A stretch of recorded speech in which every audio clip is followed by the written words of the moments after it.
Howdy, y'all. Welcome back to another episode of Behind the Scrim. I am stoked to be in here today with a friend, with a colleague, with also a fellow technician. It's a beautiful day here in Austin, Texas at the awesome Waterloo Records where we record this. And I think I just kind of want to jump right in. So without further ado, welcome, Mr. Will Harrison. Thank you for having me. Yeah, man. How are we doing? I'm doing good, man. I'm doing good. I got a crick in my neck. Oh. You know? I always have a crick in my neck. Yeah. Yeah, these days when you're at the studio console, that's kind of the... Just lording over a keyboard all day now. Oh, man.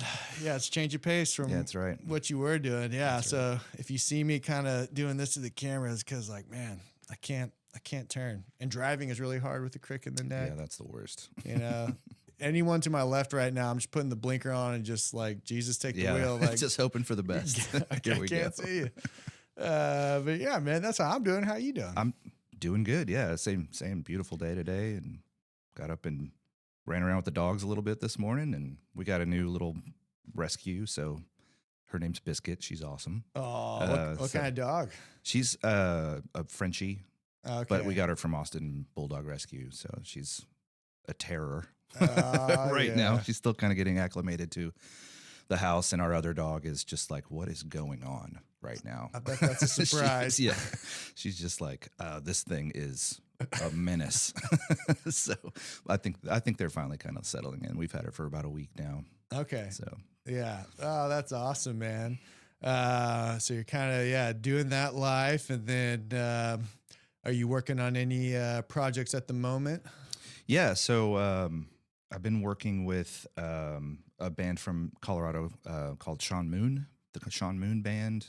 I've been doing last year I did a lot of live records, so I'm kind of buttoning up some of those Sam Riggs and Austin Meade, and kind of the Texas country has been my bread and butter for 20 years or so. So yeah, just doing that. And then I do the Howler Brothers music series. Yeah. So that's another like live deal. And then I've got a handful of projects coming up this summer. Well, and y'all just did some stuff out at Luck Reunion with that, right? At the chapel. Yeah. I saw some behind the scenes. That looks pretty awesome. Yeah. I mean, they really did a good job of making that thing look amazing. It's just, they did a great job. Video team. That's Matt Hurst and Vinny. I forget Vinny's last name, but they did a great job. And Jen Ronan, she produces all that stuff, and they did a bang up job. So heck yeah. Yeah. I don't know when the release that's how it goes, right? Yeah, there's a deadline, and then a year later it gets released. That's right. And the deadline's always like 3 weeks from now, and I need it now. All right. That's the life we live. Goes, yeah. That's awesome, man. Well, I mean, it's really cool to hear where you are now, all the things you're doing. And I'm really excited to talk about, one of your many it moments as I started looking back on all the things you've done. But before we get into that, I kind of wanted to talk a little bit about, how you got into where you are today. And I'm going to take a breath because it's a list here. So, it sounds like, and we're going to take it even further back, but kind of starting out, sounds like you really got going around 1999-ish. You started working with your friend Malcolm Harper with the mobile recording truck, the Real Sound Recording, where y'all did the first live broadcast of the first ACL festivals. Yep. Y'all did the American Country Music Awards, Bonnaroo, Coachella, major festivals. You've done work with Robert Plant, Coldplay, Muse, Brooks and Dunn. And then it sounds like you got into Texas State. You got 2 degrees, right? Yeah. All right. Backup plan. Jeez, golly. And physics, what are you doing here? Shouldn't you be building rockets or something?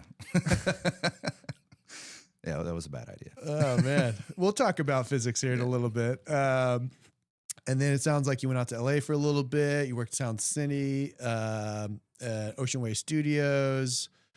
You've done a ton of live recordings, like you'd mentioned just now, but even out there, you did stuff at Hollywood Bowl, John Mayer's Where the Light Is.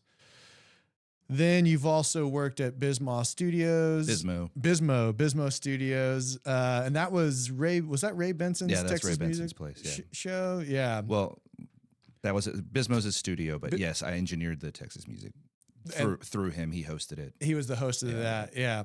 And then you've been front of house engineer, tour manager for a bunch of the Texas country artists, including, the big names, Whiskey Myers. Obviously, we're going to talk about Granger Smith.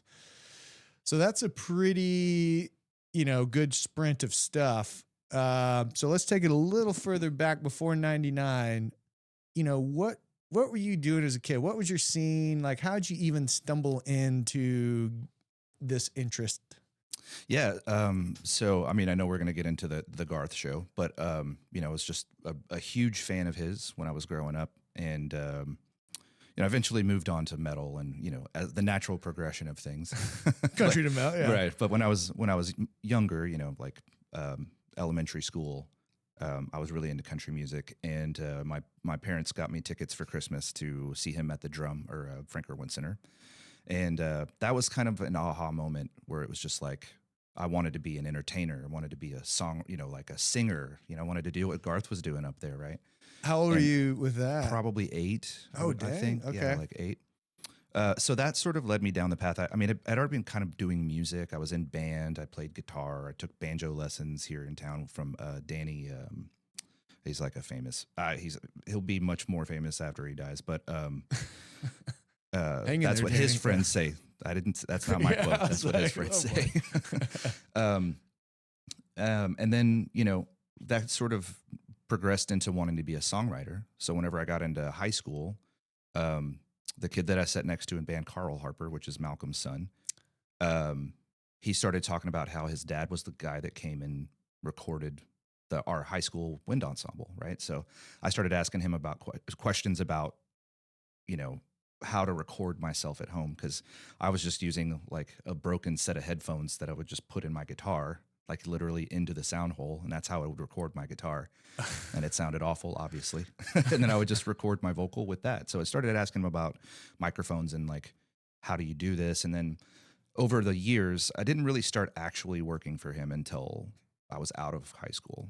But he was sort of a guiding light for me from, say, junior year on. And then I would say like that summer after I graduated, he was like, if you're really interested in this stuff, because I'd really moved away from the songwriting thing. It's just like something you learn about yourself, that this is just not in my bones. The idea of being a songwriter is awesome, but recognizing that here's another path that I could take that is adjacent to the thing that I want to do. Right. And then there's always the opportunity, if I can just keep doing it in music, there's always the opportunity down the line to maybe transition in or like sprinkle in some songwriting here and there, which really wasn't the case until very recently. But he, just recommended some micro 58, it's just like that deal. And then start here, kid. Start here, yeah. And he invited me to come out and do a show with him. That was the summer of 2001. Okay. Is that right? Yeah, that's right. And he was just like, so I had only ever seen him record wind ensembles. He also does all the UIL stuff here in Texas. He's like, he has a team of guys that go to the different regions and record wind ensembles. And he was like, if you really want to do this, come out and help me at Frank Irwin Center. And I was like, whoa. I just thought it was maybe we were recording like the Austin Symphony or something. I didn't know what it was. And as I'm pulling in, they had the billboard out front. It wasn't a electronic one in those days, but it said Dixie Chicks on it, and I was like, oh, cool. I guess they're playing here soon, And as it turned out, was my first gig ever. Holy was shit. The Dixie Chicks, and it was live to the CMAs. Wow. So there was a guy here in town, sort of an Austin legend engineer who's since passed, Fred Rimmert, and he did some of the early stuff with Lloyd. He worked with Lloyd Maines a lot, Natalie's dad, and he was there just to like insert auto-tune, like the hardware version of it for one note, and then Take It Out. It was Traveling Soldier, I think was the name of the song, was the one that they did back to the, it was either AMAs or CMAs, whichever one Dick Clark did. I can't remember. Yeah. But yeah, that was sort of my intro. They only needed like one note. Yeah, That's how just good the they one are. note. Just Yeah, they that. just wanted it was like a high note that she sang at the end of the song, just sort of like the big crescendo of the song. The band kind of goes away and she holds this note out. And just as a precaution, he was there. And I don't even think he engaged it, but he was there just in case. Think, you know. That red button. And that was like my, as soon as I walked on that truck, like as soon as the door opened, it's just a big white semi, right? And it just has a little magnetic sign on it that says Real Sound Recording, that he takes it off. You don't want to broadcast the fact that you've got $1 million worth of gear in this semi, and it's just gorgeous in there. And the minute that I opened the door, it was like, I don't know what's going on in here. I don't know anything about this stuff, but this is what I want to do. And that was like a big, that was a big moment. That was the light, because I always ask, what was the light bulb moment? And I feel like everybody thus far who I've talked to has also started as a musician, or like everybody wants to start on that side of it. Right. You want to be on that other side of the glass. You want to be on the other side of the glass. Yeah. And then, those, for others, it clicks, they figure out, oh, there's a whole other side of this. There's a whole other world. So it sounds like your light bulb moment was like seeing this recording truck, seeing the rig, seeing all the stuff. Absolutely. Yeah. And was that truly like, you were like, okay, I'm putting music down and this is the path I want to go? Not necessarily. It was just more of like, here's something that I can do while I try to figure out the other thing, because it's still music adjacent. It's I'm still involved in the process. And I come from a family of blue collar, drywalling, framing family. So, my dad was just like, my parents were very supportive from minute go. My dad was always just like, I would just want you to do anything besides besides draw. We'll pay for all of the college that you want to go to, as long as you don't go into the family business. And they held true to that. And they were my dad was he was a big music fan. And introed me to a lot of like hair metal and stuff like that. My mom was the country music side. So, he really encouraged me to chase the production thing. He didn't know what it was. He didn't know that production was the thing that I'd be chasing, but just something in music. It's like, it doesn't have to be you playing guitar on stage. It can be, doing something surrounding that. Yeah, exactly. So I feel like I keep popping this mic a little bit. Come on, sound guy. I know, right? I always kind of tried to keep it in the back of my mind. It took years before I actually got to play like in a band on stage with one of the acts that I was touring with as a front of house guy. That one of their guitar players left, and I'd been talking to him about wanting to play, and he was like, "Do you want to audition?" And I was like, "I guess." And then it was a very short period of time. It was about 6 months, but it definitely itched that scratch. Also, I mean, it like sort of galvanized that what I was doing was really what I needed to be, really what I was meant to do. Was like, as much as I wanted to be a player, as much as I wanted to be a songwriter, I always had to work hard at those things to be even mildly okay and not embarrassing with it. Whereas like mixing and production and signal path and just, that sort of mindset of things was always just kind of came naturally to me. So I just made a conscious decision at some point. I couldn't tell you when it was just like, I'm going to just pursue this. It was really just like the opportunities to songwrite and to be a player just sort of faded away. So life just created like, here's the doors open over here. Yeah, the universe was just like, this is what you were supposed to do with your life and not that thing.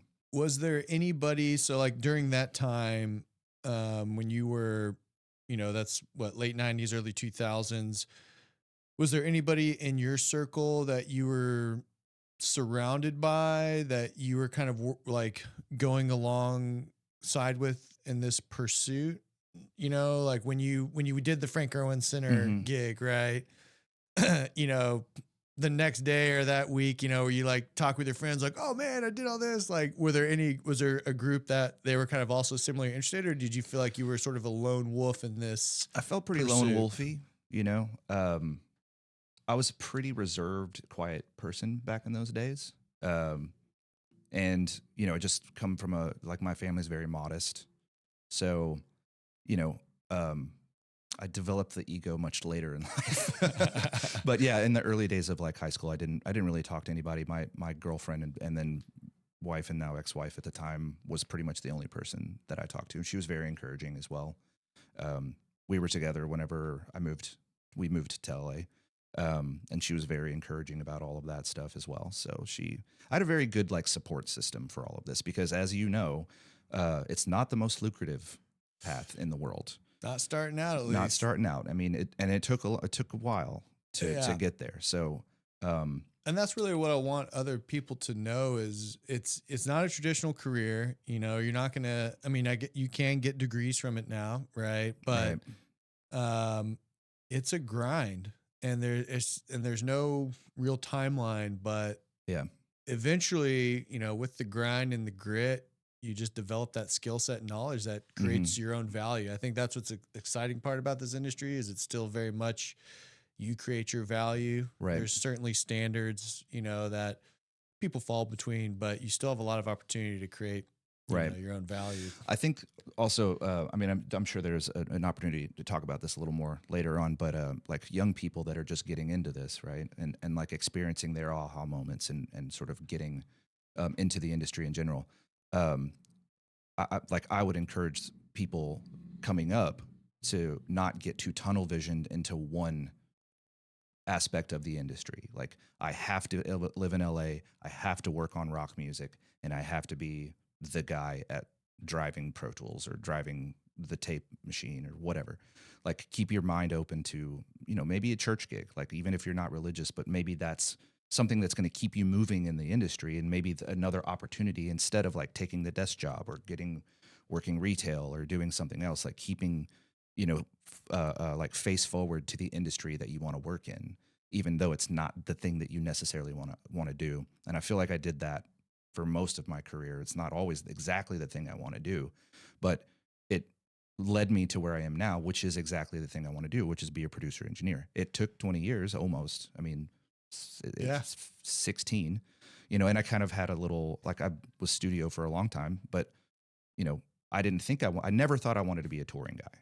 Like I always looked at that, especially in the early days, as sad as it is, like I kind of looked down on touring guys, almost like it was like, oh, these are guys that couldn't cut it, you know, and it's such a immature viewpoint, you know, but when you don't have people necessarily coaching you and you're just trying to figure things out for yourself, I would just encourage anybody listening to this that's getting into the industry that just keep an open mind. Maybe it's not, maybe you don't want to do live sound at, you know, like a club here in town, you know, 13th floor or whatever. Maybe you don't want to do that, but at least you're doing something, as you know, as I would, as I say, have said many times, is like it beats doing drywall, right? It Beats always doing kind of comes drywall. back to that. It's like, I'd rather be doing something that is at least music adjacent than be doing something that I wouldn't be happy doing. And that kind of goes back to the getting paid thing.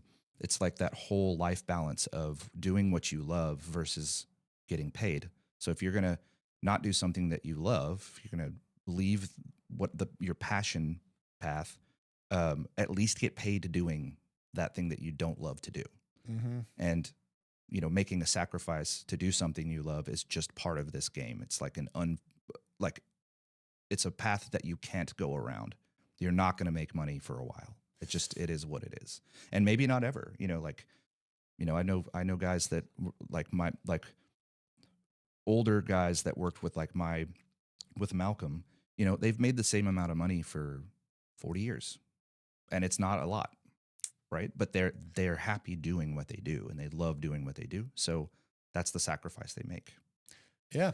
And that goes a long way. I mean, doing what you love is a payoff in itself. And I think, again, in this industry, it's you definitely have to fight for your worth, but at the same time coming up, you have to sharpen your skills, and that Sure. just takes time. Yeah. You can't, which I think we'll talk about here in just a second, but you can study, but applying it in the real world is just a completely different set of For sure. challenges. And kind of talking about that, you mentioned, saying yes to things and taking on all these different routes. And I mean, just looking at the resume, everything from tour managing to live engineer to studio engineer. Was that sort of your path to get to Granger Smith, was just kind of saying yes to whatever opportunity came your way? More or less. I mean, I'm like you said, saying yes. I mean, I'm really bad at saying no. Yeah. So it was more about that and less about being like, ooh, that's what I mean. Like, here's an opportunity. It's more like, I don't want to let these people down. So, like the tour managing thing, our tour manager left, and my employer at the time was just like, hey, can you cover this for a little bit? I'm like, sure. And then that turned into a year and a half. Like, right? yep, I guess I'm a tour manager So, now. exactly. And like selling merch while I'm doing front of house on an iPad, and those are the things. It's kind of like, there was a period of time where I thought maybe broadcasting was something that I wanted to do, like maybe be a radio DJ or go into sports broadcasting, like be a color person or be a play-by-play. And oh man, where was I going with that? Well, so kind of opportunities, right? They're coming at you, and you're, each one sort of, like you say, you don't want to let people down, but it kind of opens a perspective and a door, right, to where you're going. Yeah, I don't know where I was going with the broadcasting thing, but there was a time that I wanted to do that. But yeah, it's just like just continuing to say yes. I mean, that pretty much sums it up. Yeah, I mean, you do have to, like, at some point filter, like, learn what is going to be worth your time and what's not worth your time. But that comes with time. Right. Like, when you're younger, it's hard to. There are many opportunities that I passed on that I look back on and go like, oh, that would have been awesome if I would have done that. But there was no way to know that it was going to be awesome, right? So hindsight's 20/20, and when you're younger, it's impossible to know what's going to go and what's not going to go. Yeah. So just like, I had the opportunity to tour with Blue October when they were like going, like, Razor Blade was the song that was huge at the time, and it was like going into the pinnacle of their careers. And I said no, because I didn't want to tour. I wanted to be in the studio. I wanted to be a studio guy. I want to make your record. Can I go do that? But like, that's one that I, after touring for a while, it's like, dang, how much further along would I be in my career as a touring guy if I would have taken that one at 20? I think I was around 20 when that happened. So yeah, hindsight's 20/20. It's a tough one to think about. Yeah, for sure. But I mean, I could say sitting here, I think you've made some good decisions. I mean, it's the good with the bad. I mean, fortunately, I've had the blessing of never having to necessarily pick up the phone to get a gig. Like, I got really, really lucky just in general, like having Malcolm as a mentor and somebody that could introduce me to, like, I worked with Mike Klink in LA, and I met him through Malcolm at a Grammy dinner. You know what I mean? Like, so he would take me to things like that just to sort of acclimate me to the industry and try to open some doors. Because it was pretty clear, like, his business, the truck business, as we moved into the digital age, because I kind of like ride that line of, whenever I started with Malcolm, we had 2 tape machines, and then we had JCM 800s, and then we traded out that's like a DA88, so it's like the little high 8.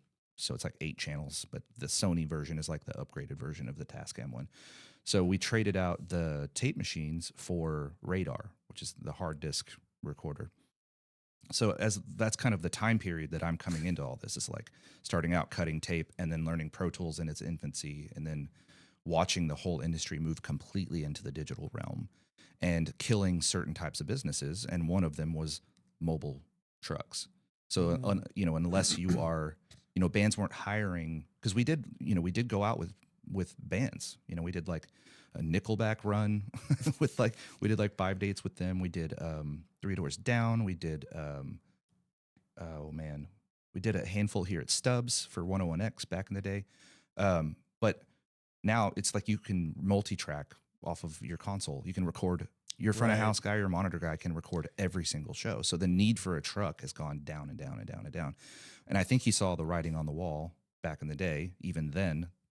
And so he was really trying to push me out into the world and try to introduce me to as many people. So like in that respect, I'm kind of a bad example of how to make it in the industry because I had somebody really like an angel on my shoulder looking out for me from minute go. Yeah. I mean, I think it's a fortunate opportunity, but I think that is good for people to hear because having a mentor goes a long way. And I think for young engineers or technicians or whoever's getting in, I think, you know, you have to go seek those people who are doing it and ask questions and take meetings and just, you know, try and bug them enough to get them to sit down and talk with you. Right. Just puppy at their heels as much as you can until, you know, they start to try to shake you off. Yeah. And I think that's the best way to do it, you know, and I think most people now, like the persona, I believe, has changed and a lot more engineers seem way more open to receiving these younger folks and kind of bringing them in and teaching them. Whereas probably, you know, other than Malcolm, you know, had you gone into a smoky club and asked that engineer, hey, can you tell me about EQ? They'd probably be like, fuck off. Yeah, exactly. You know, like, dude, what are you doing? You know, so I feel like that's changed a little bit. That has happened to me. Yeah. And sometimes you need to go through that, right? Yeah, you need to be told to fuck off and, you know, thicken that skin a little bit and be persistent. But For sure. Because it's, I mean, I've also tried to adhere to the idea of like, you have to, I mean, regardless of where you are, you have to back up what you're doing. Like you have to be ready. I mean, fake it till you make it's fine, but sometimes that doesn't fly in this industry. Right. Like you get yourself in a lot of trouble. I've seen it happen, you know, especially at festivals where it's band, South by, you know, and stuff like that. It's like, I've watched some meltdowns, you know, but I think, you know, like having a good attitude is always, it can overcome a lot of things that like maybe your shortcomings. Having a good attitude can overcome a lot of that stuff. So I think that's important as well. Amen. Because it's kind of like whenever you're trying to, you know, it's like a parallel would be like, if you're in a band, like what's the thing that's going to make your band go? Like, well, you got to have good songwriting. Well, that's, to me, that's like a given. That's like almost not even worth saying. And I feel like that should be young people's or just people in general. Like it should be a prerequisite that you are a nice person. I can't stand the idea of just like, you know, I toured in rock for a little bit and there's just like badge of honor about how much of an asshole you can be, you know, and they just like take that, they think it's funny and they think it's like, you got to have really thick skin to tour in that world. I feel like it's changing a little bit now, but you know, I don't see the merit in just being a jerk for the sake of being a jerk. And, you know, so it's just like, get your hands out of your pockets and put a smile on and have a good attitude and then let your work, you know, show that you are capable of this job and you're going to keep getting hired. People like, you know, he wasn't great, but he's a really nice guy and I liked having him around. And that may be the thing that gets you the next gig, you know, capable and willing. Especially, yes, exactly. Willing, you know, and there are many people that I can cite that continued to have their jobs just because they were sweethearts. And it's like, I just like having that guy around. So that may be the thing that, you know, is the connecting dots that gets you while you're still learning and still trying to cut your teeth and figure out what you want to do. You know, it's like that could be the string, the red string that gets from one nail to the next to the destination that you're trying to go. I like that metaphor. I'm picturing that in my head. The murder trail. Right. Well, yeah, no, I mean, these are some good conversation around the ethos of it. And we'll definitely, you know, pick that up some more here at the end because it does take everybody has their own way of how they've gotten through it. And I'm looking forward to continue kind of hearing that from you on that. So, you know, we've kind of gone through now a little bit of your history getting into it, right? You I guess we're fixing to come full circle here because you saw a Garth Brooks show at Right. 8 years old. You're like, Yeah. okay, this is what I want to do, right? What that is, I'm not sure. Sounds like you continue pursuing your interests. You find a mentor. You open yourself up to opportunities and possibilities. And now we kind of come to this moment in time. So let's talk about it. So this is 2019. 2019, yeah. 2019. That sounds right. The Garth Brooks is on one of his major tours. It was called, let's see, not the Big Ass Stadium tour. That's Post Malone's tour right now. But it was like, There was I forget what it was called. There was a whole theme. Yeah, the whole theme around it. And what's really interesting is that when he's doing these tours, he doesn't really announce the support acts. It's kind of a thing. So this is happening 2019. Garth Brooks has a concert at Boise State, the Blue Turf. Blue Turf, yeah, Blue first one Turf ever. Field. And Granger Smith gets the call. Right. So let's talk a little bit about this. I'm going to paint the picture for everybody of it. So this was considered the best concert in Boise history. Was it now? That's according to Gemini. and I read the articles, but like all the radio folks, like every news article, and leading up to it, I mean, they said it was also the first major concert on the field. They hadn't done it on the field because of the blue turf, and it required all this extra flooring, which I'm sure we'll talk a little bit about what y'all experienced with that. He had a record-breaking sold-out crowd. The stadium never hit that capacity. It's not a huge stadium, but 40,000 people. Yeah.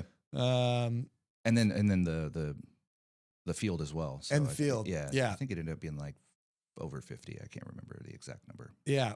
So record-breaking crowd. So it's a huge moment that's happening, right? For the fans, for the artists and everything. And it's also a massive moment, I feel like, for Granger, right? He's on the come up. Absolutely, yeah. He's got like the Yee Yee Apparel brand is doing its own thing. He's considered one of the best independent artists right now with country. So we're going to talk a little bit about the concept of this show. It's a one-off show, and like we were saying, Garth Brooks doesn't announce the support acts. It's always a surprise, but supposedly he handpicks them. Right. That's true. How does something like this come about in terms of you're touring with Granger, you're his manager, engineer, y'all are doing a bunch of shows all over the road, but I guess you kind of have some time off right now. What are y'all doing leading up to that call? We were on tour. Okay. So we were in the middle of a tour. It was we're talking 7 years ago now, right? So like that was a lot of things ago. So I don't remember. We were definitely on like one of our own headlining tours. We did really well in the Midwest. So Iowa, Nebraska, Illinois. So yeah, we just got the call. I couldn't tell you how much time we had to prepare for it, but it was a fly date. It was we got dropped off at the airport from the buses and then flew there. If my memory's serving correctly. So it was just, that was, we're talking about challenges. I think at some point we'll get into that. That was a challenge. All fly dates are a challenge. What was that moment like when, was it Granger or the tour manager or like someone was like, hey guys, huddle around. Yeah. By the way, 100%. So before every show, like after sound check, on our normal, any show, and this is something I loved about that camp. Every single show we had a walkthrough of the set list, cause I also did guitar handoffs for him as well. Okay. So I handed him his acoustic. So does that mean like whenever certain parts of the song you're going to right. Or in the dark, like during a blackout, I'll walk out and, hand him his guitar. We had like a whole process of how to get that to him in the dark and, that the coordination with the lighting director to make sure we have some like ultraviolet lights or something to where we can see each other, and I'm not going to like bang him in the face with the headstock or something. So, yeah, so we just would have a walkthrough, just like double check capo positions. And when we're going to do handoffs, we always had a thrust, which is, like a catwalk to go off the stage. Gotcha. That was usually about 12 feet. So sometimes he wanted the mic stand out there. Sometimes he wanted no mic stand. Sometimes we'd do like a secondary microphone station with a piano. So it was just walking through. It was just like the game plan. Gotcha. So that everybody's on the same page. Everybody knows when they're doing guitar changes, when we're going to be in the dark, when we're not going to be in the dark. Sort of that dry rehearsal. Of This is our every single show. I mean, and I kept all of my set lists, and my wife Megan, I would bring them home to her, and I didn't really know what she was doing with them. And then whenever I got off the road, she, as a gift, gave me this book that's like in order of every set list for like 6 years. Whoa. Yeah, that was like book. very sweet. Yeah, it was made me a little emotional. Yeah. I wish that I would have taken more notes, like on the set list. This is what happened today. I did that every now and again, but I would encourage people to do that. It's a good memory to look back on. Mm-hmm. Yeah, so we were just in that meeting, and we were just doing a walkthrough, and we were, kind of bullshitting whenever we were done. And he was like, "All right, guys, so I got some news. It's kind of bad news, if I remember correctly." He kind of like presented it like that. He's like, "We're going to open for Garth Brooks at Boise State." And I mean, one thing I didn't mention is that we had opened for him before, but just acoustic.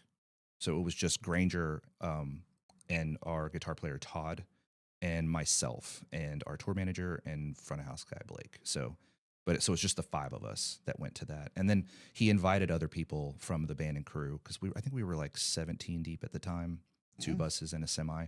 Right on. And so he invited anybody who wanted to go. They just had to pay for their own travel, but they had a ticket and whatever. At that show, one thing that they did, this was like right away where I was like super impressed by the Garth sphere.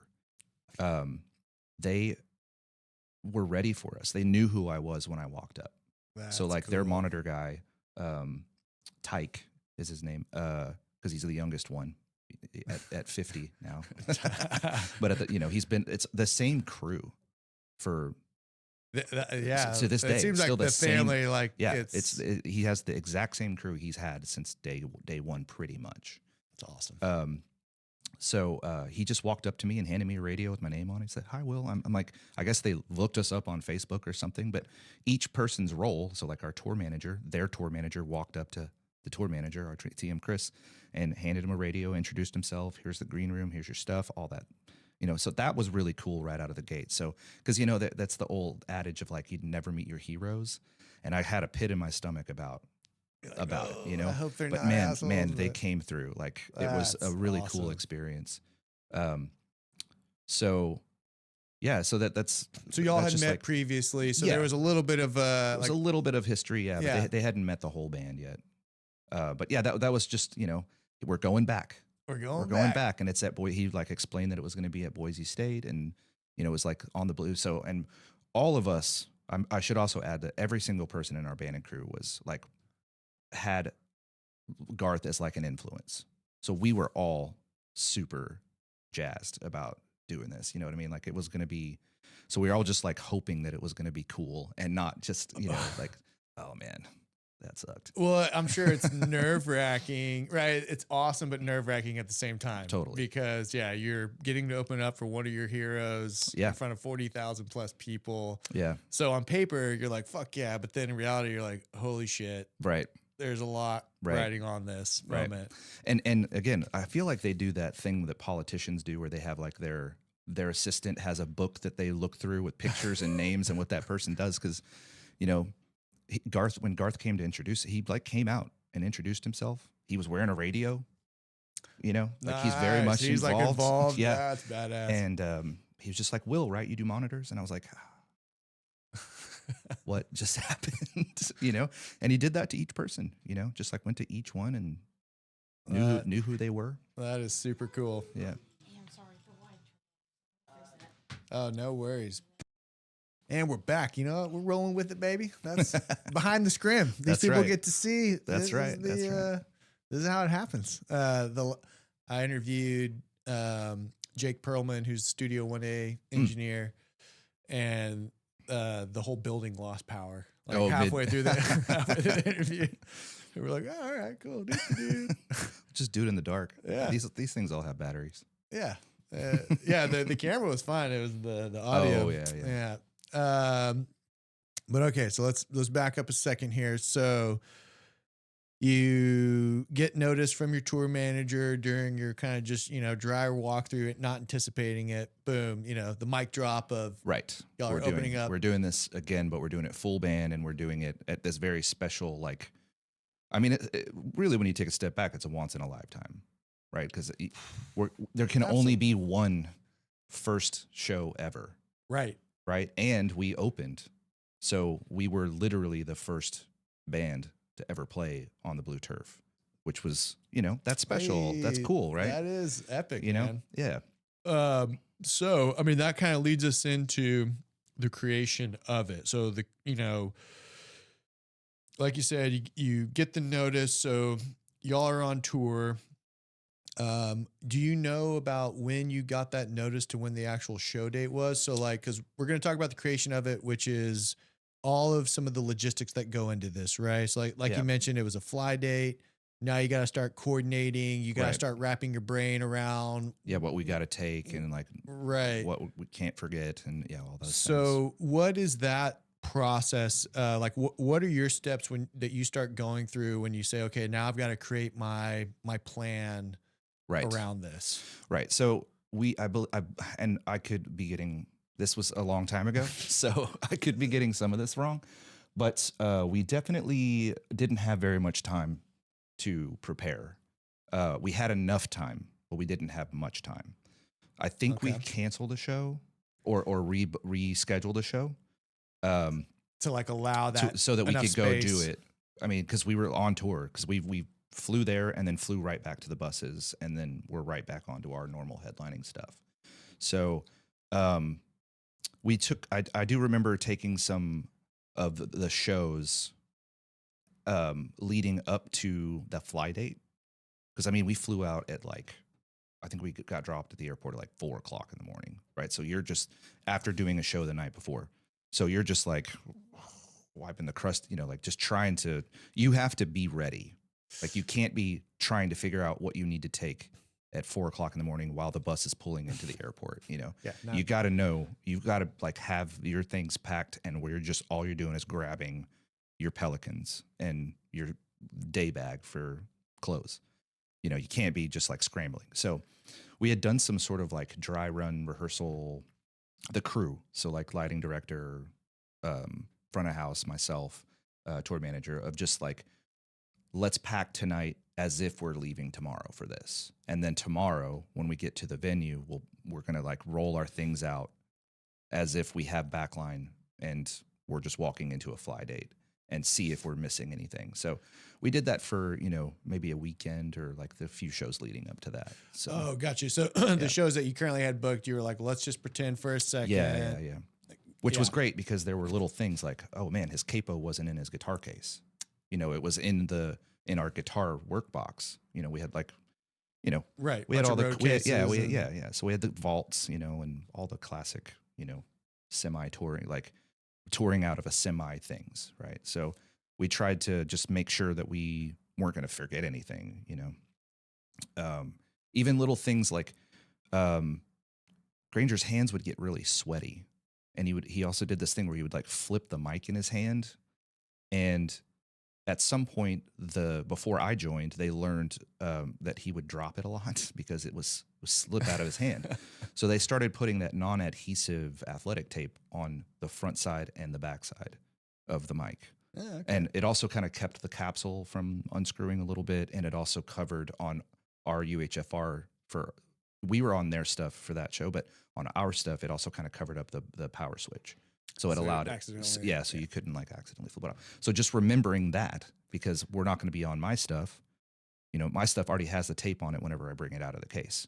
So remembering to have that kind of just the little details, so that, anytime you're doing stuff, especially when you're working on stage for a band, consistency is key. It doesn't matter how great it sounds. And this was something that was hard for me to learn. If you knew me back in the day, it was just like, turn that amp down, or like, we need drum shields, or we need ISO cabinets. It's like, it doesn't matter how great it sounds out front if the band's not comfortable and playing as well as they can. So like doing all the little things to make them as comfortable as possible, as much of it being like a normal show as possible. So, and that applied to like festival dates and like all the things where it's not our show. We always wanted it to be as much like the show that we always have as possible. So, Oh, that's a good insight. Yeah, you want to create, make it feel like home. yeah, totally. Even just our little space, like even our little space at Monitor World, you know, it got moved, and we can get into that. But originally, where I had they had set me up for Monitor World was like under a little tent, you know, and so like the way that I configured it, where the guys would walk in, it's exactly what I do every day, right? So they just walk in there, and they know exactly what's going on, and they know where to find their pack. They know where to find this. They know where to find that. They've got picks on their stands. They got all the things that we always take care of. So there's no, because there are going to, I mean, how do you not be nervous for that type of show?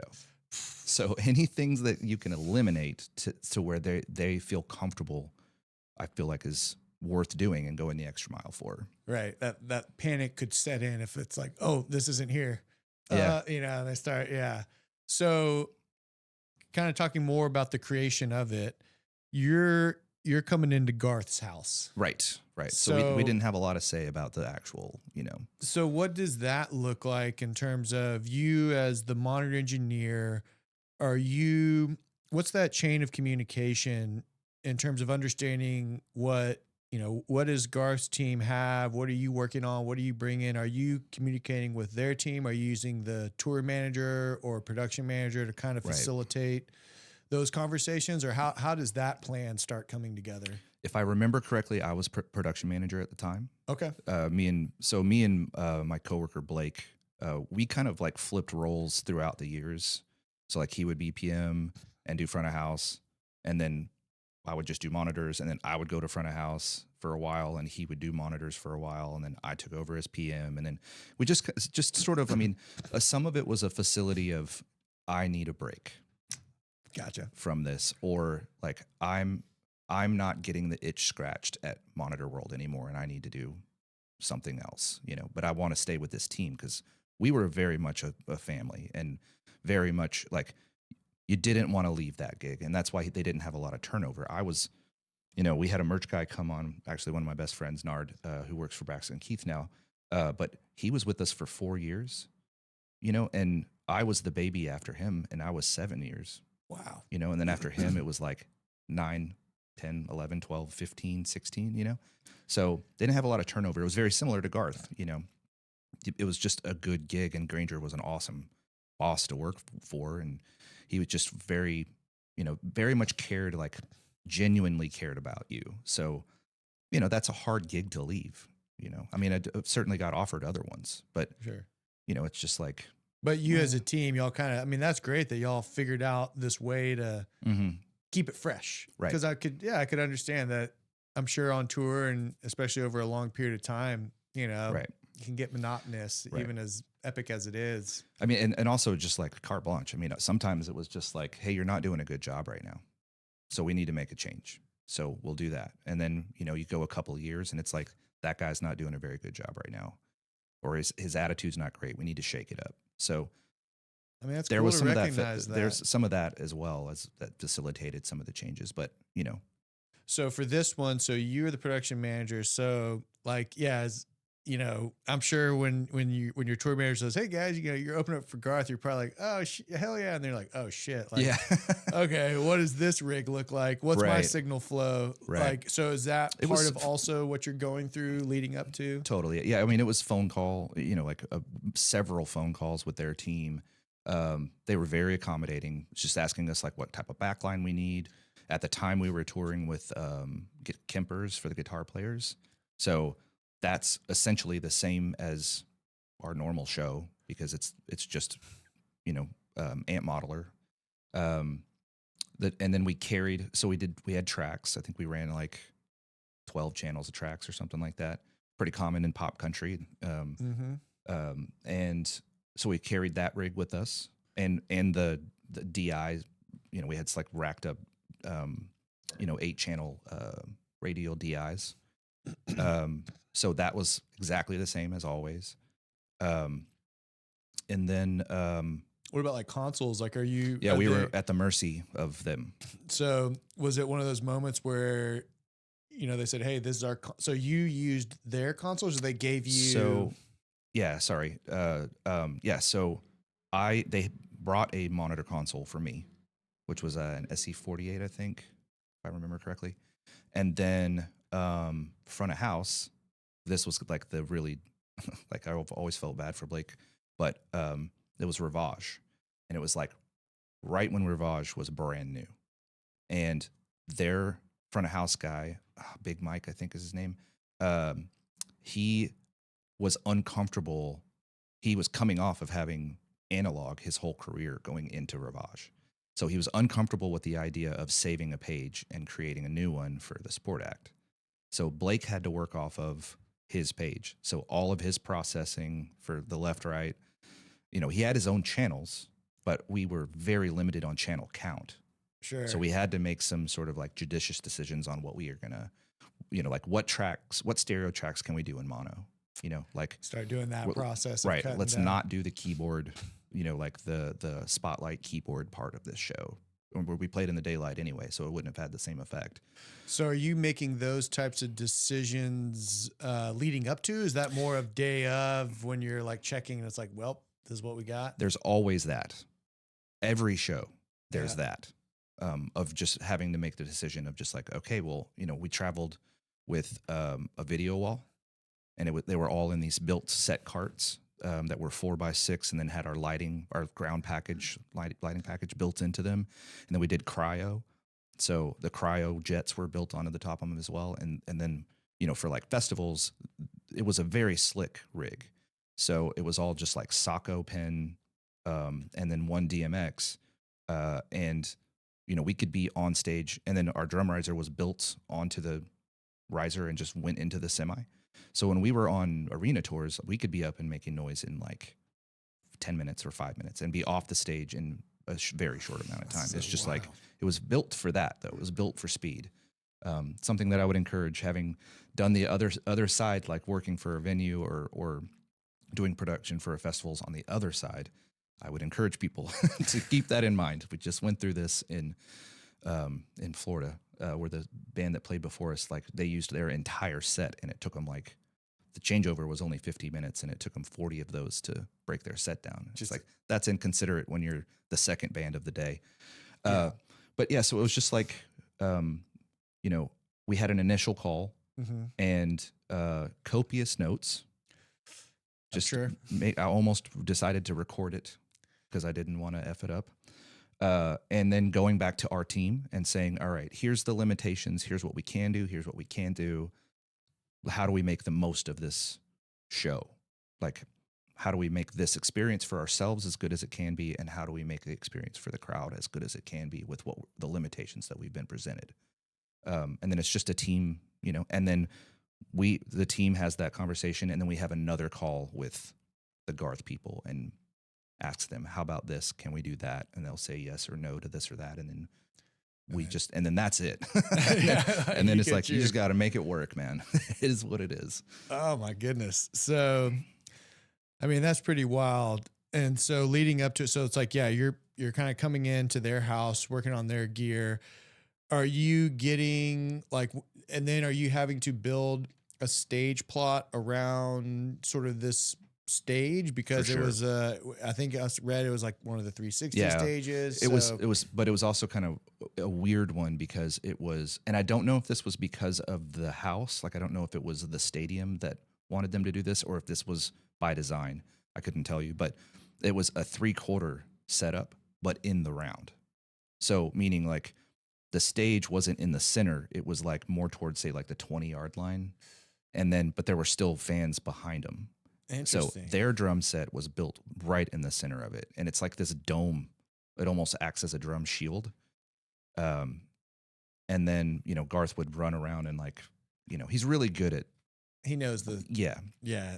Actually, like just one real quick story. Like he at that show, he came out and got on stage before any of the band. And he was like looking up in the stands.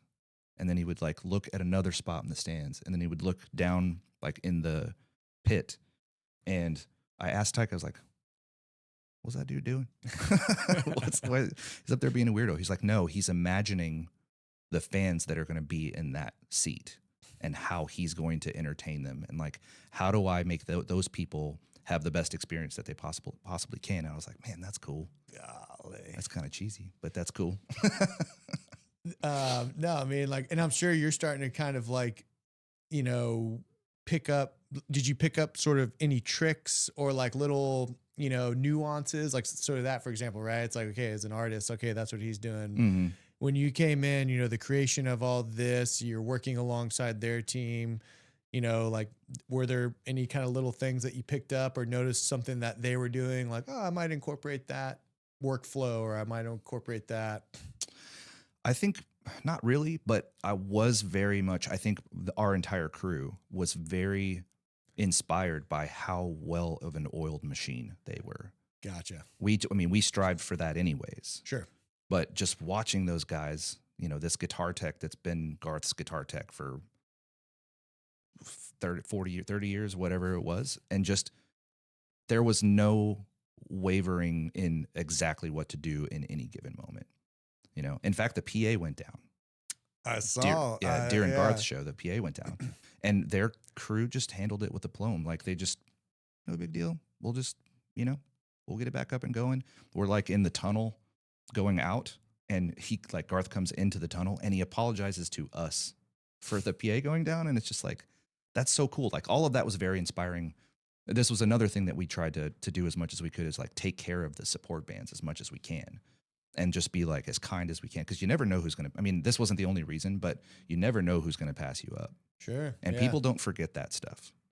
Like, so you took that sort of hospitality approach of, okay, how right. we got treated, let's pass that on. Right. We were already doing that, I feel like, but Yeah. we were very much inspired by their team and how much they took care of us, and just like were so accommodating for every little detail was accommodating. So, and then they, like if people are jerks to you on the road, whenever you're opening for them, just like that, like I was saying, like you never know who's going to pass you up. When those people pass you up, they don't forget that you were a jerk to them. They don't forget that. I bet.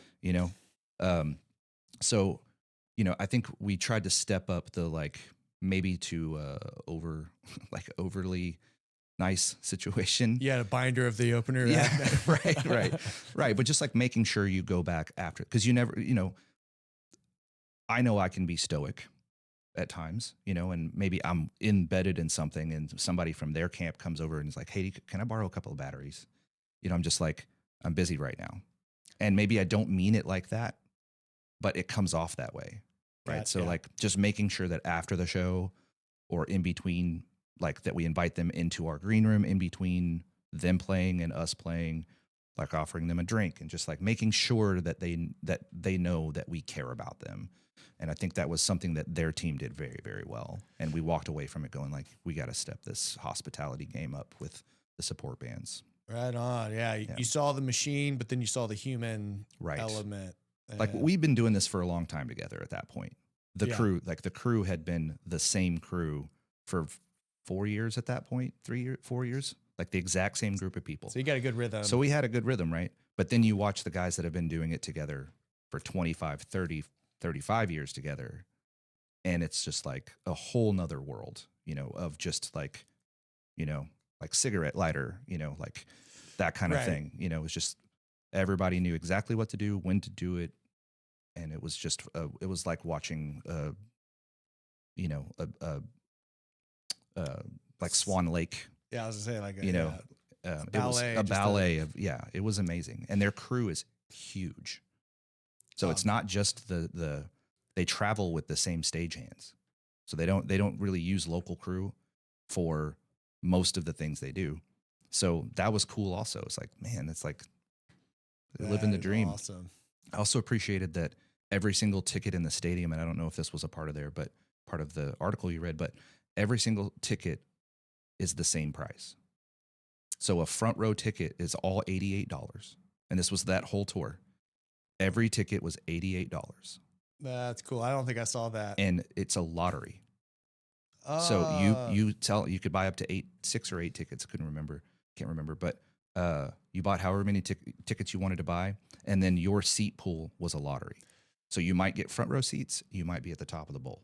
Man, that's which I thought was awesome. really cool. Yeah. Yeah. I mean, it's a risk, but at the same time, that gives everybody an opportunity. I feel that is no longer the case these days. I mean, well, what's going on now was starting to happen at the time. So this was sort of his response to that. It's like, this is how you take care of people, because not everybody can afford a $3,000 ticket on the floor. Yeah. And they were very good about the scalping situation too. So there was no resale tickets. You bought everything through, I think, his website or through the ticketing company that he uses. So they were very good about like shutting down the resale stuff. That's awesome. Yeah. So we've gone into the creation of it, right? Mm-hmm. You have to pretty much design a set, a one-off set in a short amount of time. You have to work under, certain constraints and certain parameters, and you're working through all that. You get there, show day, Mm-hmm. It all's happening. So obviously, there's going to be some challenges. Totally. So, let's talk a little bit about some of those challenges, because I feel like in the position that you're in, you're the A2, but you're also the production manager. So you're using your left brain and right brain.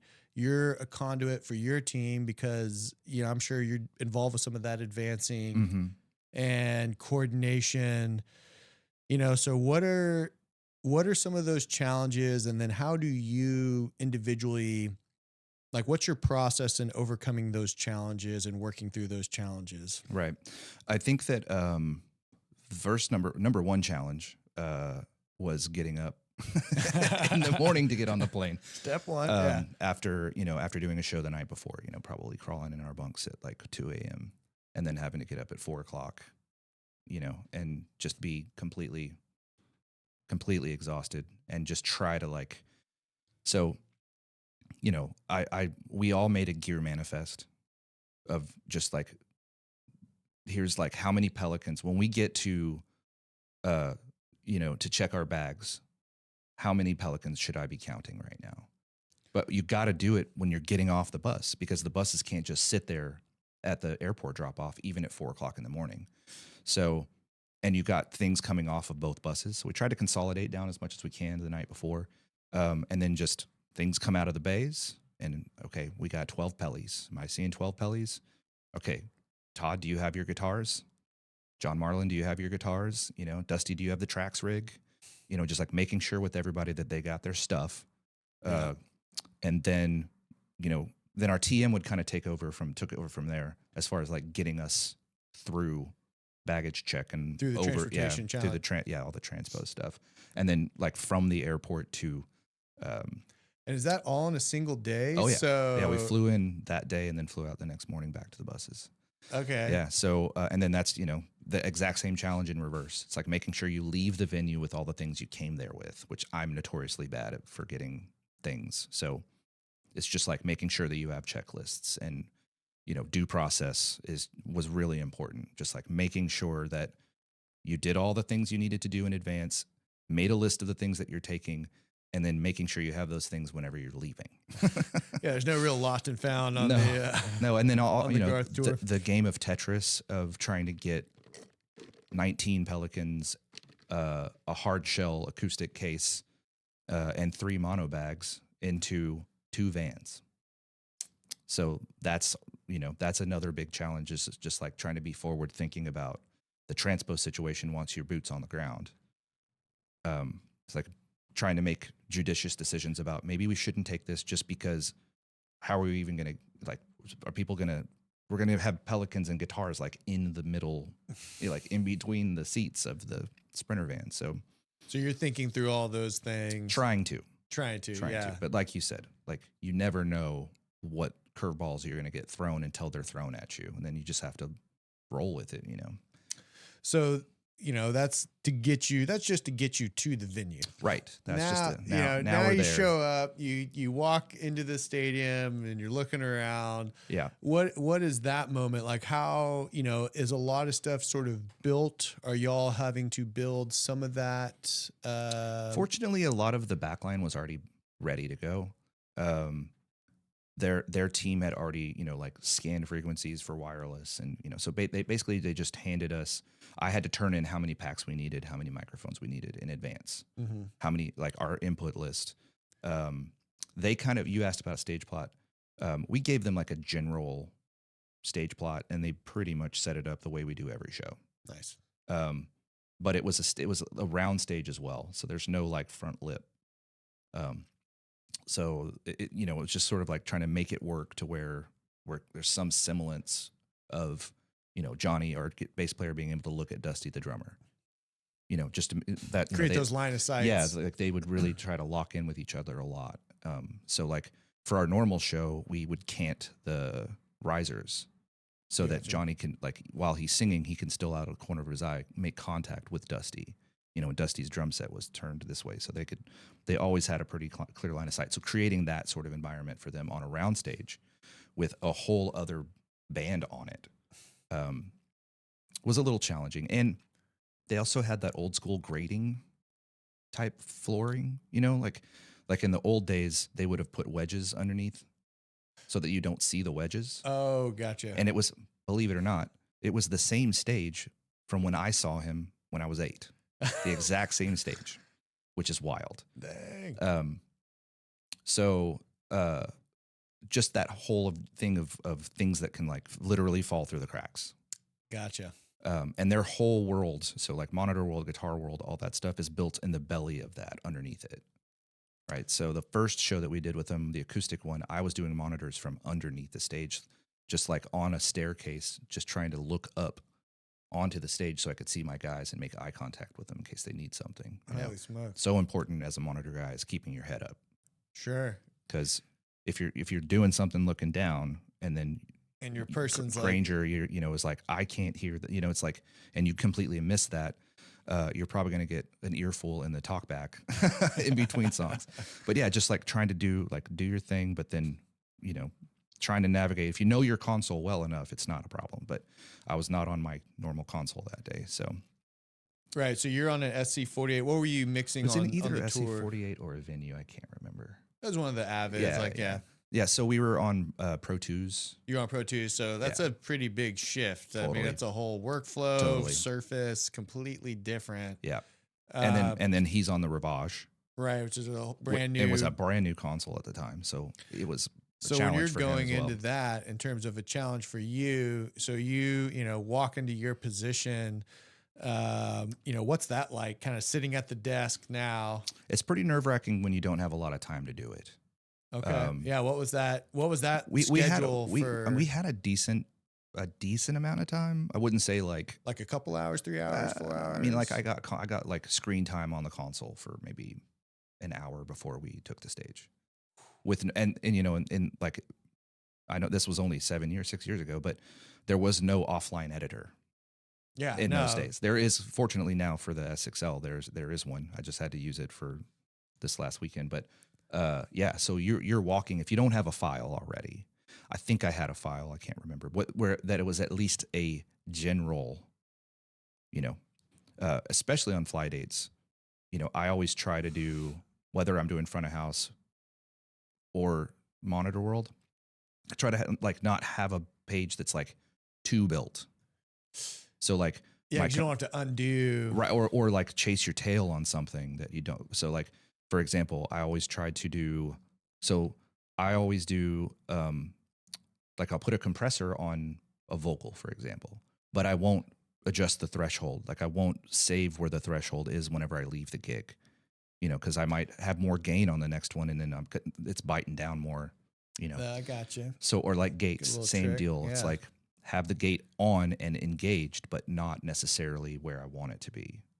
I do that on the fly, and so that I'm not again chasing my tail. Right. Because every venue's different, every state, like, Right. that's where you have to really tweak. Like, You don't, whenever you're at the mercy of them and just handing you something, especially with a vocal, like I don't know what the gain structure is like from capsule to my console. So I never like set gains very high either, just I'm going to gain into it that day. I know what lights I'm looking for on the desk for each thing. So for this, I mean, kind of talking again, sort of one of the challenges of it, you have an hour on the console, more or less, leading into it. Are you like, were there any moments of signal flow, like trying to track down a gremlin, or was it relatively? I mean, they were tops. Like their team was tops. So no, I mean, everything showed up where it was. I didn't have to worry. Awesome. Tyke really helped me out with like, I didn't have to really worry about preparing microphones and packs. Like he had labeled them with a label maker, like whose pack was whose, exactly to my specs that I advanced. Like Granger's always aux 1 and 2, and then just so on down the line, on my desk on the road, and then anytime we did a fly date, and whether I was in front of house or whether I was doing Monitor World, it's the same layout every time. And if the console scribble strips have coloring, they're the same colors. Like Granger's always aqua blue, Dusty's always red, John Marlin was always purple, Todd was always yellow, Johnny was always green. Every show was always the same, as much as I could possibly make it. Gotcha. For everybody's sanity. Right. Because you don't have time to like. Even the order that I laid out packs, it's always, the guys always knew exactly, maybe not every show, but because sometimes they would put them in their stuff, or they would put them in their drawer of the guitar workbox, and then I wouldn't know where they are. And so whatever. But on festivals especially, I tried to always lay out packs exactly the same way. So like tour managers is at the end, and then so on and so forth. It's like a movie, soldier going to grab their rifles. Right. They know exactly where it is to take it off the rack, So, but it sounds like, Garth's team took all that information. They're like, here you go. They changed the batteries out for me. I didn't have to worry about that. Of course, I religiously change out batteries when I was doing monitors. So, they did it for me. I had to like make sure I was watching them. So, right. Yeah. So for, kind of one of the last pieces of the challenges, you'd mentioned about your Monitor World a little bit. So, oh yeah, you set up, right? You go into sound check, yeah. To kind of talk people through the way this works is, you'll do a sound check. You're the opener, so you're checking first, I assume. Or no, sorry, you're second. checking second. So Garth and their team, they've already been checked. So now y'all are up. So you do your check, and then after that, everything goes dark until showtime. So everyone leaves the area. Mm-hmm. Dinner, catering. Yeah. So, I'm sure there's some nerves starting to build up, but 100%. You're also like, okay, this is going to be awesome. 100%. Okay, showtime, boys, let's go. So y'all are going out there. You walk up to where your monitor rig would be, and it's not there. Right. So tell me about that. Yeah. So I guess whenever the promoter walked through, the tent and Monitor World that they had set up was blocking like seats, blocking the sight line to the stage. So their team, Garth's team, decided to put the console on the stage. So that was terrifying that I'm going to be sitting there like from me to you as our bass player. So I'm literally you're on the stage. So that was uncomfortable. You're part of the show now. So, well, yeah. So now I become self-conscious. Like, where are my hands? Like, what am I doing? Do I look like I'm actually working? Just stuff like that. Yeah. Dang. So yeah, that was. But was there terrifying. also like a pit in the stomach of like, I hope everything's fucking plugged in? Yes, like 100%. And I'm sure that's a little. I mean, that's crazy that they would do that. They didn't really have a choice, and they apologized profusely. Did they? And they stood right next to me just to make sure, like when we were wheels off the ground and everybody was on board. That's awesome. So that was very nice of them as well. Ain't that some shit? The fucking promoter comes in. Yeah, right. The production guys like, all right, I mean, the story of our life, right? Like in hindsight, I do remember turning around our little station and going like, how are those people just going to be staring at my ass the whole time? Like they're not going to be able to see, and they're not going to take the tent down because we played during the day. I mean, Yeah. for the most part during the day, because we were on like mountain time. So the sun doesn't go down until like 9 p.m. or later. I think it didn't go down to like 10. You know, they were like Garth was halfway through his set before it actually got dark. Gotcha. So, yeah. So you have to have the tent, shade, yeah, you know, sun on 100%. equipment, sun on you. Right. Yeah. And always, and you know, people always say it's like the weather in Texas, you know, give it 5 minutes will be something different. But as you learn when you tour, it's like that's pretty much everywhere. That's not unique to Texas. So, you know, there's always the threat of impending weather. So that's another reason why they needed to, you know, have the console covered with the tent. But yeah, so when that thing went up there, you know, and I'm doing guitar changes up there as well. And I don't have my guitar box. Like I have my little like portable box, but there's nothing to set it on now because I'm on stage. So they just like gave me a little guitar stand. So now here I am like trying to get stuff together. And yeah, it was just my little, like our tuner, like my little tuner is on the console instead of, you know, in my guitar work in the little portable work box. It's like a little spot that it Velcros to. So now I'm just like putting the guitar on and then plugging the cable and then it falls off the desk, you know, and it's just like, yeah. Yeah. So like, no, I mean, when you say like, what challenges did you have? Like nothing was like particularly grating or like truly difficult. It was all just the little nagging things like that.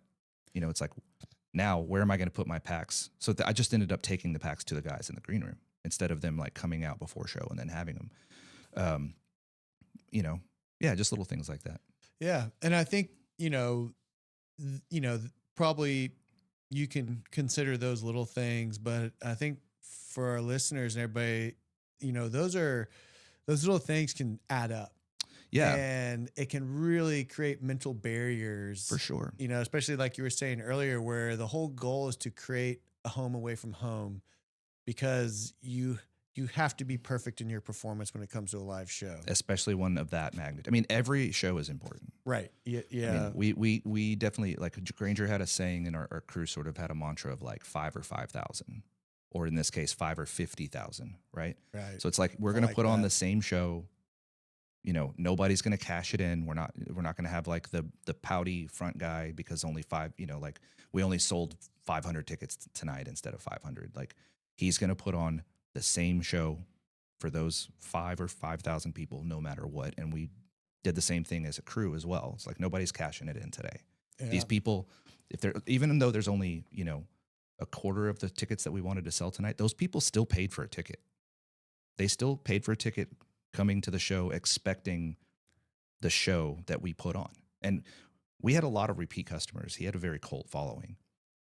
So like Yee Nation, right? So it's a lot of the same people. So when you're looking out into the front row, I mean, we had a set of twins that came to something like 120 shows or something like that, maybe more. And then we had another girl that came to, I think, just as many, if not more. And then we had families that they would bring their kids and like travel with the band, and like they would do like 5 or 10 shows in a row, right? So you don't want to let those people down. Not to say that if you have like not repeat customers, you work for a band that doesn't have the same people coming to a bunch of shows, that you shouldn't worry about that. You absolutely should. I think that's so important that you don't cash it in just because, well, we only sold 500 tickets instead of 3,500 today, Yeah. Like still taking it serious. I've noticed that I think all the greats, that's a distinguishing factor, as they treat it like that. And Willie had a saying, you're only as good as your last show. Yeah. And like, that's also so true, right? Totally. That one fan who was there for that one show. And if he didn't deliver, if he didn't really give it, right, they're going to forever remember you as that. Right. So totally. 100%. That's a great mantra. So that kind of does lead us to the effect of it, right? We've talked about the concept of it, how this comes about, the creation of it, how it comes together, the challenges of it, how you overcome, but now the effect of it. And you mentioned, specifically with Granger's fans, like these were people who followed him, who were, traveled, were kind of a part of that Yee Nation. So with something like this, in terms of at this scale, was there a moment, like, let's talk about the effect of it on you. Mhm. What was that moment of like, holy shit, we're doing it? Like, was it from the first chord strike, or was it after the set, or like, what was that moment of It was like, definitely mid-show. It was definitely mid-show, and it was like once we were, like I said, like once the wheels were up and everybody was cozy and everybody was happy, and I just had that second to just like put my elbow on the console, and do like the 360, like get emotional now just thinking about it. Like it was, I teared up. Like it was a special ooh, moment. I'm getting It's like, goosebumps, man. Yeah. yeah, because I mean, like, and then it was really cool. I've worked for other bands that when you are on an arena tour, or doing big shows like this, you look out in the crowd and you're making new fans that day. There's Mhm. not a lot of your people there. That was never the case with Granger. Like you look out in the crowd, especially the ones that were in the pit. It's kind of harder to see people standing up, like when you're looking up in the stands, right? But like the people on the ground, the ones that are just there for Garth, that are like not interested in the support band, they're just sitting down on their phones, right? The ones that are there for you, they're going to stand up and like be supportive and whatever. So like looking out into the crowd and seeing like over half of the floor stand up, and a lot of them wearing like some sort of EE apparel, was really special. It's like such a huge show, for not just in numbers, but just like in influence for all of us that were, a part of that band and crew. I feel like all of us like really took that as something very special and unique to this particular organization. Like, man, we're doing something right. It was really Yeah. cool. And with that, so you mentioned it's about halfway through the show. So was it kind of, gritting the teeth of like getting through those first few songs, and then it finally Every like fly date's like that. Yeah. and then the pressure Yeah. releases and Yeah. I like, mean, like our normal, like even our headlining shows, there's always that little bit of like, is is his vocal going to be on when he walks out on stage? yeah. Like, did I change all the batteries? Did I tune the guitars? Did I put out this? Did I turn the tanks on for the cryo? Like just all the little things. Like I had at one point I had uh, just like a checklist of things, like make sure you do these things, that was laminated on my workbox. Just to like triple check. Not that I didn't still make mistakes, Sure. but just trying to mitigate that as much as possible. So like in a fly date situation, and especially particularly this show, it was just like going through the mental Rolodex. And like you said, it's all the little things that were happening, that the challenges that kind of came along, they do aggregate, and they seem like small things in the moment, or I'm sorry, they seem like small things when you in retrospect. Sure. So like them moving Monitor World on stage, like not that big a deal really, especially when you have like a tip top team like theirs, um, or like not having my workbox. Like you think about it, and now it's like, man, it wasn't that big a deal. But in the moment, it's just like, holy shit, holy shit, holy shit, holy shit, holy shit, and just like, how do I put on a brave face for my guys? Because if the moment that they sense panic in you, it's like a dog that smells blood, right? Like Mm-hmm. the moment they sense panic in you, that will very much adversely affect the show, especially your front man, because now they're worried, like they're just bracing for something to happen. So it's just like keeping that poker face of like, it's going to be great, guys. Are y'all excited? Like this is a huge show, just like trying to keep it moving. A little bit of alcohol helps with that. Yeah, it takes the nerve off. just to take the edge off. But yeah, I mean, Was there, so like, like you said, halfway through the show, you're finally getting to take it all in. Was there a shared moment between the crew and the band? Like, did you notice everybody kind of locking eyes and just being like, holy shit, we're doing yeah, this? 100% there was. Yeah, he's got a song. He has like an alter ego, Earl Dibbles Jr. Like he didn't. I don't think he came out as Earl on that show, because I think we only had like a 35-minute set.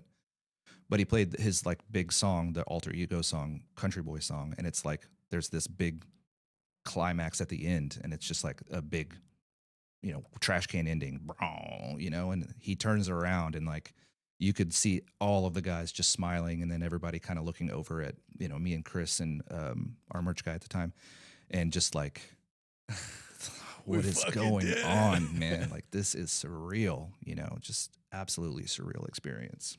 Oh, that's awesome. And then I think kind of the last, you know, big effect moment, I feel like that was really special and unique to this show. And I read about it. You know, it was really sad. I'd seen that his son had passed away, you know, prior to the show. And there was an opportunity for Granger to honor his son, and he released a red balloon. You know, it was very significant. It was his son's favorite color, and Yep. was able to release that. And it really seemed like the crowd understood what was happening, the audience, his fans, and y'all. What was that moment? Did you kind of know that was happening, or? Yeah. And yeah. Yeah. I mean, obviously it was emotional. So just like trying to keep it together. Yeah. Yeah. I mean, I don't really know like exactly. I mean, you kind of covered it. Like that was a tough time. Right. So, this was something that, you know, you can never like totally take away the pain or like the shared emotional experience of something like losing a child. But, you know, that was, it just kind of felt like a very cool moment to honor, you know, honor that. And just watching the balloon go, you know, it was emotional, man. It was definitely brought a tear to the eye for sure. I mean, it's an incredible thing to, yeah, I think overcome. I mean, just for him to, you know, be able to perform, to overcome something like that, and to release that moment. Yeah. I think it sounded like it had a profound effect. I mean, this show and in general just had such a profound effect on everybody, and I think that is what makes music, art, everything just so special in this world. Mhm. Is, you know, that effect is what makes us human. Right. Without that, I think we are in a really sad, dark world. For sure. And it's also, you know, it comes from pain, you Right. know, and we have to recognize and honor that. There was a moment where we had, you know, canceled pretty much the rest of the year. You know, it was we're just going to take the rest of the year off because this happened in the summertime, right? So like we still had a lot of touring left to do that year, and I think we sat at home for a few weeks and then just got the text from him. We used, I think, GroupMe or whatever. Got the message from him. It's just like, I need the like the medicine of music and like performing and being with my boys and just the healing process through music. And so I feel like there was like some very cathartic experiences. You know, we did like a little van tour right after all of this. So like instead of being on the buses, we like did KOAs and camped and did all that stuff. And it was, you know, just like Kind of getting back to the roots of just that experience. Right. And you know, just like we had spent some nights just like laying on our backs looking at the stars as a group, you know, and like in the middle of nowhere looking at the stars, which is a totally different experience than doing it somewhere, you know, like even outside of town here. Right.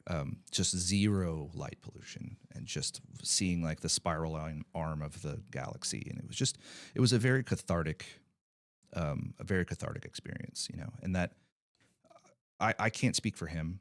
So, but I do feel like letting go of that balloon was like collectively letting go of just like the weight and gravity of all the things that had been going on. You know, we also had lost a truck driver at the time, passed away at a brain tumor that he didn't know that he had. So that was all kind of going on around the same time. I think that might have happened a little later, maybe after the Garth thing. I can't remember, but because it all kind of runs together now. Yeah. So like, I mean, like even some of the like the details of like how we got there and what we were doing, all of that stuff. Like as I said earlier, like I could be completely wrong. I mean, and just conflating a bunch of other experiences together. But I do remember, like, you know, having that aha moment, and then followed up by that moment was just like the gravity of all of that was it was cathartic. I don't know how else to say it. It was just a very like cool cathartic experience. I mean, like there's no other way to say it. Yeah, It's just like what we all needed, you know. absolutely. And I think it sounds like, you know, who y'all are as humans, how you brought the show together, you know, how Garth's team treated y'all, all of that energy, you know, that is the collective energy that has the profound effect on the audience. And that's Yeah. an experience that, yeah, I'm sure that they're going to take with them for the rest of their life. Oh, we all will. Yeah, for sure. And they have. And I would assume that a lot of the people in the crowd did as well.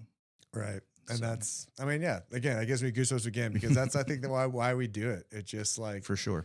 that gives you the hope to carry on Totally. when things are dark.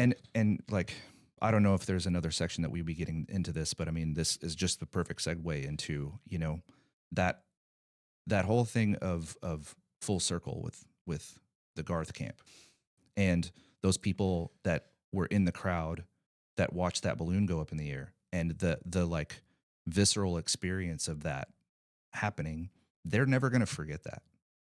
And the like really romantic part about what I love about music and what I do, whether that be touring or making records or whatever, is that you are creating experiences for people. Like you are facilitating somebody having a moment at your show. Like whether that, and this was this was like, I had that aha moment, like this romantic view of why I love this job and why I love what we do is like at every show that we do, somebody fell in love that night, or somebody got in a fight, or some friends went to that show and they still talk about it. And, you know, like when they hang out with each other to get a beer, like don't you remember that? Like when we went to that Granger show and XYZ or whatever band. Right.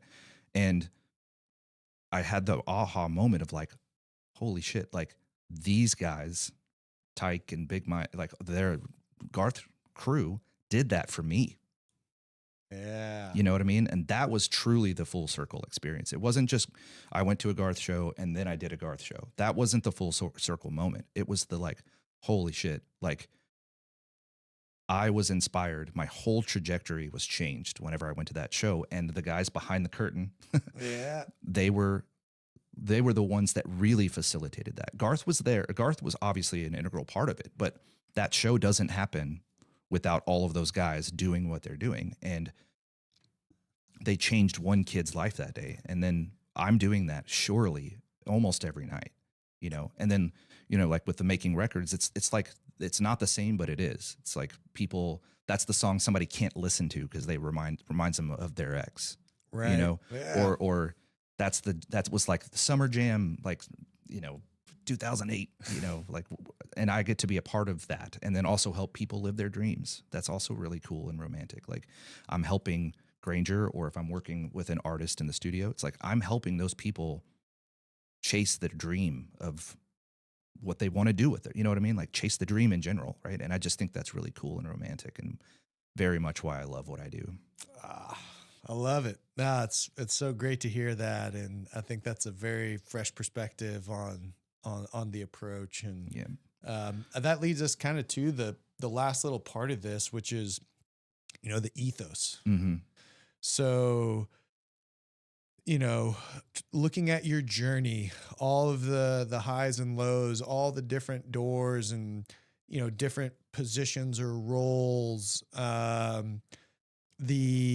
you know, 2 hours of sleep, 4 a.m. bus call, you know, probably that was probably almost a 24-hour day when it was all said and done. Pretty much. You know, and that's just one show amongst a collective of 20 years of work. How do you mentally, like how do you mentally stay sharp? What keeps you going? What would you say is, you know, for somebody who's getting into it, like what's that golden rule that you have sort of made for yourself to go back to kind of keep you moving forward? I mean, I try to remind myself that a lot of people want to do this, and if you're somebody that's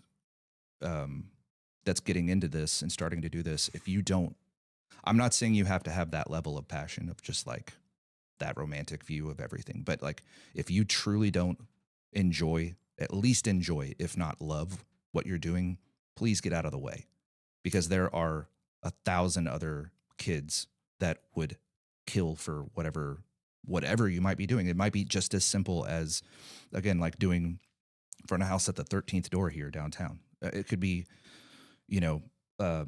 putting waters on the stage at your church, or whatever, like checking gear back in at Word. It's like, that's probably not what you want to do with your career. But if you're not being face forward about it, and that you're at least chasing what you want to do, then please get out of the way, because there's a lot of other people that want to do it. So that kind of, for you, it's that just underlying passion of like, you kind of knew that this is what you wanted to do. Mm-hmm. I mean, I fell in love with it. You fell in love with it. I fell in love with it. So it's like, right. I can't imagine myself doing anything else. Not to say that I'm not unmotivated to do something. It's sometimes it's hard, especially like if you're working on a project that you don't necessarily love. It's hard to get up for that. It's hard to just like, all right, I've got to sit down and tune these vocals, or I've got to sit down and edit these drums, and I have to do this to stay on track so that I can get to the thing that I am enjoying, that I do enjoy doing, or to that project. Because at any given time, especially right now, I guess I can't speak for this with touring, but in the studio, it's like I'm always working on a few things at any given time. They just tend to, when it rains, it pours. So they always tend to stack up on each other. So the motivation to like keep it going is like, I got to get through this thing that I don't want to do so that I can do this other thing that I do want to do. So there's like some sort of payoff. And I think maybe that's maybe kind of the harmony. Yeah, like unconsciously, maybe like the reward for doing the thing that I do want to do is getting through the thing that I don't want to do. I definitely find myself thinking like that at times, where there's a big project or a fun project in the future, but the one I'm working on right now, I'm just like, okay, like I just got to do it, you know, and because I know that there's that at the end. I definitely find myself thinking along those lines. Mm-hmm. So, with the ethos, for you, it's just kind of that underlying passion leading into it, just kind of knowing that that's what you wanted to do. But then on the skill set side of it, were you, through this whole process, how did you level up with your skills? Like, were you a YouTuber? Are you a bookworm? Are you learning by how others are doing it in real time? Like, what has been your process in that? I would say that I'm kind of the old school. You take notes and then ask after the gig. Gotcha. Or if I'm on tour, it's like after the headliner is done with their sound check and they're walking away to go to catering, like I'll try to sit down at their table and just like try to work it into the conversation and not just sit down and start firing away at them, just sort of like gently, whatever. Or if you catch them on a day off or like smoking outside, like smoking a cigarette outside the bus after the show when everybody's just kind of hanging out, just being like, man, how do you do that one thing? And also just like trial by fire. Gotcha. A lot of the times, front of house was something that I never thought would be something that I would do. And then I was in the studio with Ray, like I was working at Bismo, Ray's place. And one of my clients was just like, hey, I had to let my front of house guy go. Do you want to come out for a weekend? And I was like, okay, I've never done this before, but one of those, yes, why not? Yeah, exactly. Sure. And I thought at the time it would be an opportunity to sort of like, we're going to be the headliner on these shows for a few weekends. So maybe it'll be a chance for me to, talk to some of the support bands and get some work into the studio, which it kind of did. I mean, it didn't go as well as I would hope for. I've learned that you lose your identity very quickly in this industry, which is interesting. So it's like, what do you mean? So if you're like a studio guy and you start touring, people don't look at you as a studio guy anymore. Gotcha. So after I started touring and I would like propose to a support band Like, why don't you come in the studio? Like, let's make a record together. They very much had the attitude of like, why would I hire you to do my record? You're a front of house guy, you know? And then when you're a front of house guy and you move to monitors, people stop looking at you as a front of house guy and as a monitor guy, and all of the offers that you have from other bands aren't for front of house anymore. They're for monitors. Interesting. Okay. Right? So yeah, it's just, it's like, I never really thought that was a thing until I, you know, have lived it a handful of times now. But again, it's like, you just have to, you know, like, look, I've been making records longer than you've been, you know, I've been in this industry for longer than you've been doing music, by 10x. So, right. Trust me. Right. But I mean, you can't, you know, you can't. Yeah, everyone's gonna figure it out one way or another. Yeah, that's the quickest way to like get people not to hire you for anything. It's like, look, man, you don't understand how important I am. Yeah, just trust me, I'm better than you. So right, yeah. That Ron Swanson, like, I know more than you. Yeah, only Ron can do that. But I mean, no, I think that's it's always interesting to hear kind of how people have come up, how they've advanced themselves, because another big part of this industry that I'm seeing through these conversations, but also, you know, through my experiences, is that you're never not learning, or at least Totally. you should always be open to learning, and, right? Especially now with technology, the way it's moving. 100%. But even just like tips and tricks, like there is there's somebody out there who's been doing it for 20 plus years who has a little trick. And if you ask in the right way or figure that out, it's going to improve your workflow. It's going to take you down a new path. Totally. I mean, you know, we've been talking a little bit about like advice for the kids that are coming up. Right. But I would say there's advice for guys that have been doing this for forever.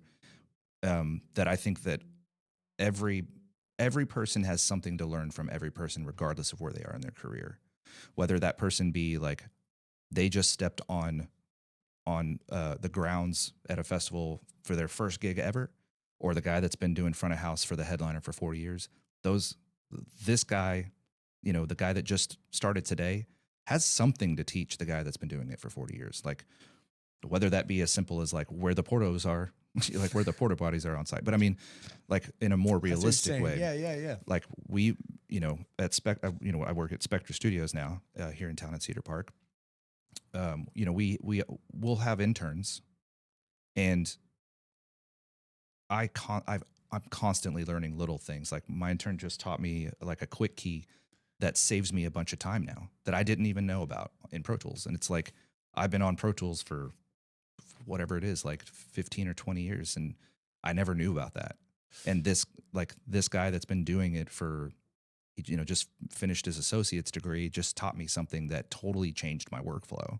So if you have the sort of like, okay, intern, don't talk, you know, or like, okay, guy that I know more than you mentality, and you're not open to learning things from other people, I feel like that's really a detriment to what could be something that totally improves what you're doing. Mm-hmm. So just being open to that, you know, I think is important as you get into the twilight of your career. It's always something to learn, especially in this era where technology, I mean, like Atmos is something that I haven't dove into yet. I don't know a lot about it. Right. So, I mean, I've like watched some videos, I've taken some tours, through some Atmos rooms, but I've not played with it at all. And I am sort of like you asked, sort of you asked about like my processes of like the learning skills and stuff like that. I am kind of the consummate student. Like, so I'm always trying to learn something new, especially in this era where it's just like every day there's a new this, there's a new that. You know, it's pretty wild. So just trying to keep up. You know, AI is terrifying. You know, so like how can I implement that into my workflow so that I don't get left behind? Mm-hmm. Just stuff like that. I mean, I think that's great to hear. And I think people really should hear it, because to me, that also says there's just so much opportunity out there. Right. You know, if you're willing to learn, if you're willing to be open, there is a lot of opportunity in this industry. Yeah. I think that if you're the guy that's going to say something like, or you're one of the guys that's, you know, this is just how I've always done it, It's just how it is. This is just how I've always done it. Then you're going to get left behind. Yeah, you're going to plateau. Yeah. And just sort of stay at that moment, which, I mean, hey, some people, maybe that's where they want to be. They're comfortable. That's a terrifying prospect in your 40s, though. Like getting left behind, going into like the twilight. I mean, I wouldn't say I'm in my twilight of my career, but I'm approaching it anyways.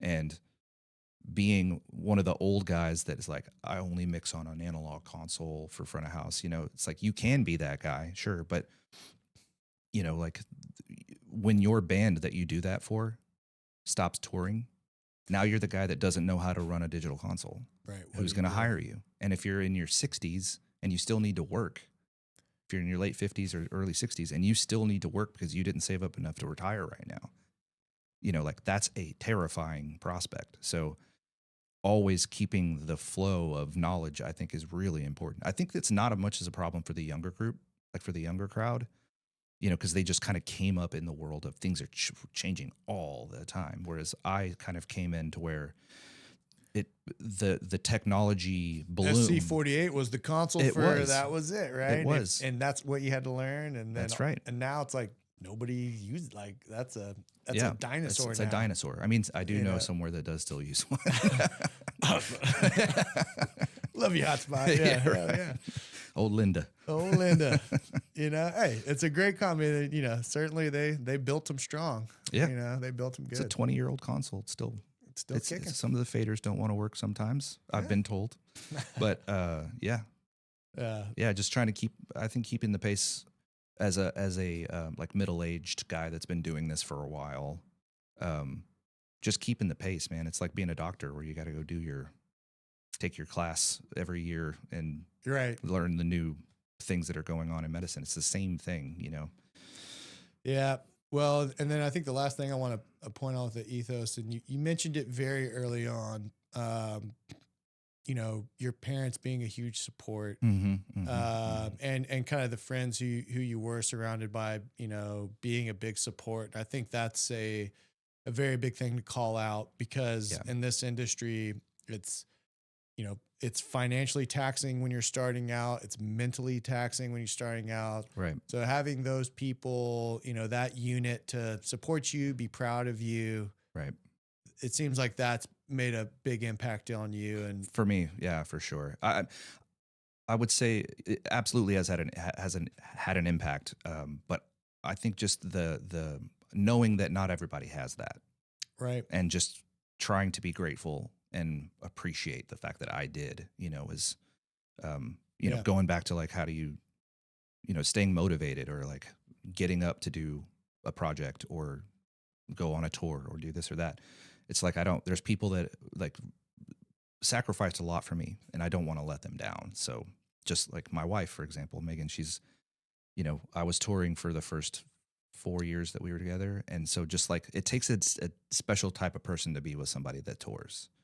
And just being grateful to her for just being understanding and patient and accommodating. And like as soon as I walk in the door, she's like getting my laundry, out of my suitcase and just trying to stay grateful, I think has been something that's been important to me. That's awesome. Yeah. Well, it's definitely, I think, led to a lot of success in your career. I think you should be really proud of what you've done, what you're doing, Yeah. You're not in the twilight. You're just getting started, man. I mean, I hope so. Yeah. I hope you're right. I know. Yeah, you're out at Spectra right now. Yep. You and Charlie Kramsky. Yep. Y'all are rocking it out there, out in Cedar Park. I know you've been a big part of the development of Hotspot and bringing that venue to its. That's one of the top venues now. Definitely in Cedar Park, probably in Austin too, in terms of its caliber of production and. So you've been doing a ton of great work, man. I think you've got a lot ahead, and this has just been a ton of fun to talk about today. Is there any other kind of projects you're working on or anything you want to shout out before we roll? I mean, yeah, just got some Chandler Pearson coming up. Working a little bit with Shane Smith. Nice, Shane Smith of the Saints. Yep. Yeah. Little bit of Austin Mead, kind of always a little bit of Austin Mead here. We're homies. But yeah, I mean, it's just like right now we're just trying to keep the trying to keep busy, trying to keep the ball rolling, trying to keep the dream alive. And yeah, so there's not like really any one project that, you know, I'm excited about all of them because it means that I keep getting to do what I love to do. So I'll take them all. Hey, y'all heard it, folks. That's right. It'll take it all. Well, awesome. Well, Will, thank you again today for taking some time out of your busy schedule. Yeah, my pleasure. Been a real treat. Absolutely. Congrats again on all the success.